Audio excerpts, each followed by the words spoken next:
guys, may tayo tanggap 3 unit. Dealer to ng Kotek natin from Dasmariñas, Cavite. Dinaya tayo para magawa rin 3 unit. Kaya try natin. Yun natin yung iPhone 6s, no power. Ayun, upon checking, nakita natin yung may problemang linya. And then, pinix natin. After natin ma-fix, check natin kung okay na. Ayun, buhay na. Normal naman yung kanyang charging and nag-boot naman siya normal. Kaya sunod natin yung iPhone X naman. Galing na rin sa ibang tech. Kaya nag-print tayo ng NAND IC. Kaya after ma-restore, okay na.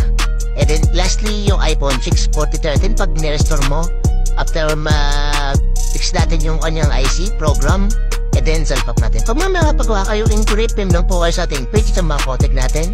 Welcome dealers, dealer price lang agad ito para parehas na kumita. Pwedeng shipping for the purpose, sagot niyo yung shipping balikan. Pero pick up and deliver basta malapit lang sa area. Ayan, okay na yung 3 unit. Success lahat, kaya happy yung ating Kotek.